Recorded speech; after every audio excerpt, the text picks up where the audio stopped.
With the NBA season just a few days away, I can finally say this with confidence. This is probably one of the best NBA offseasons we've had in a long time. What a great summer for basketball it was.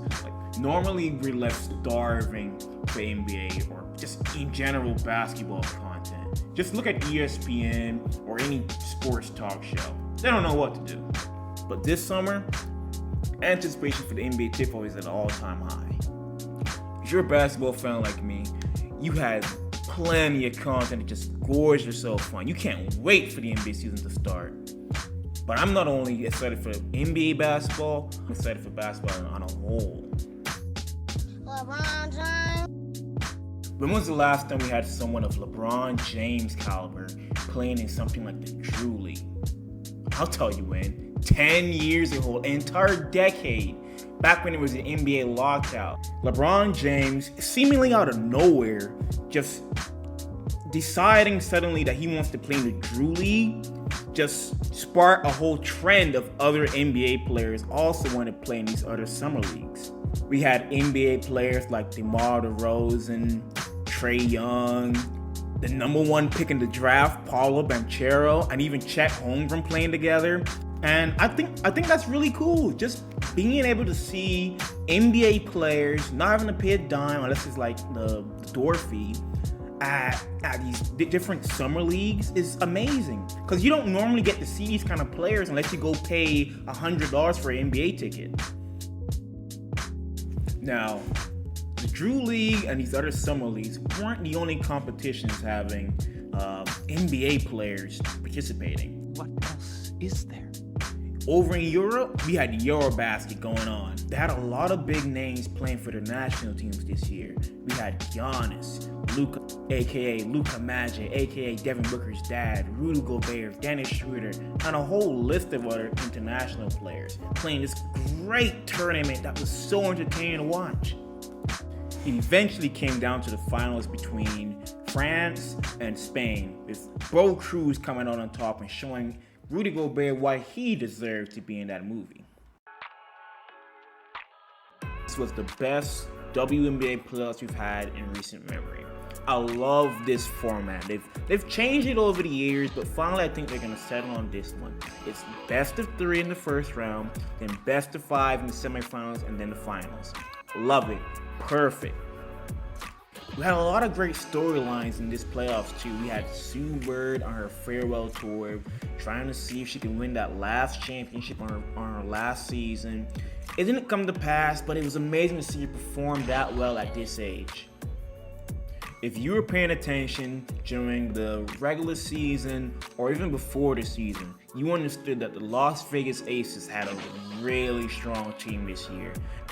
And they kept form. Led by AJ Wilson and Kesley Plum, those girls brought it home and finally got Las Vegas their first championship for the city. Personally, my favorite thing that happened this summer was the establishment and the inaugural season of a new basketball league in the Caribbean called the CBL, the Caribbean Basketball League. This league hosts players from the Caribbean, even Canada and the US, but most importantly, from Barbados. You know me, I gotta represent. Games were held in early August, I believe, and I watched every game. It was great to watch, great presentation. Great job by the organizers. They would show games on YouTube or on their official website. And did a really nice campaign of just marketing and letting people know that what's happening and who's playing. It's headquartered in Jamaica, and that's where games were played. And it had a lot of great athletes. It had some from college, former pros, some really well-known amateurs, and it was just really entertaining. One of my favorite players to watch during the tournament was a guy called Rashad Hall. Admittedly, I'm a little biased because he's Barbadian and I'm from Barbados, but I also played with and against Rashad Hall when I was in high school. He's a 6'1" guard that's really talented with the ball, buttery shot, and whenever he's on the court, he's always going to do something entertaining as the basketball league figured out.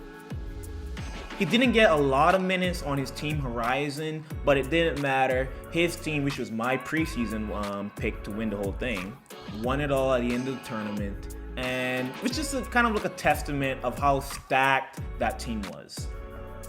All in all, I really enjoyed the CBL, one of the biggest surprises of the summer, and I hope it's here to stay.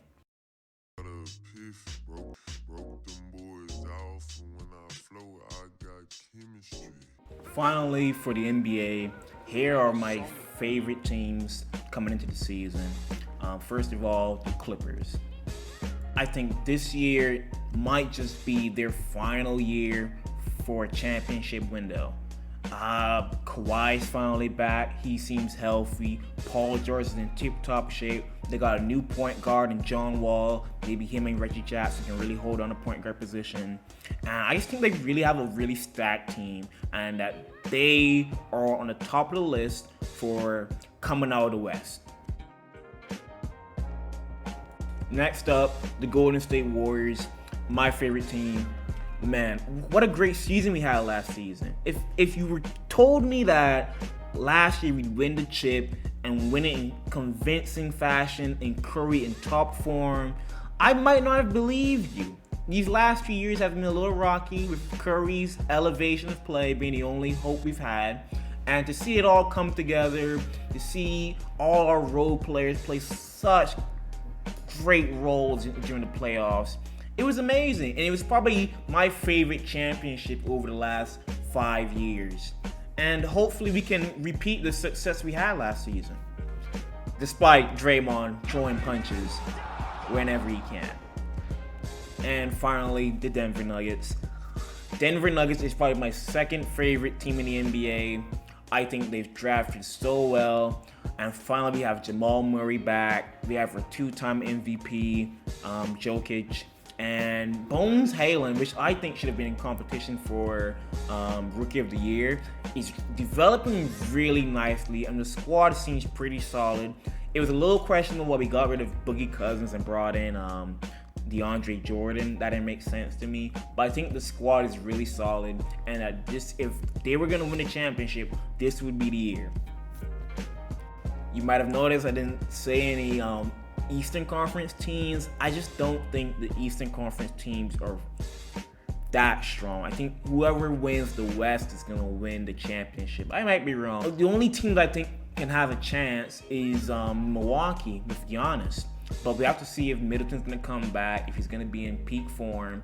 But if not, even if he was to make it out the East, whatever team that came out of the West is probably going to stop Milwaukee. And that's it for the video. I just really thought that the summer was great for basketball, highly entertaining. We just don't normally get that. It's like a lot of basketball content during the summer. And I just really wanted to make a video and talk about it a little bit. Hope you enjoyed. If you liked it, like and subscribe. See you later.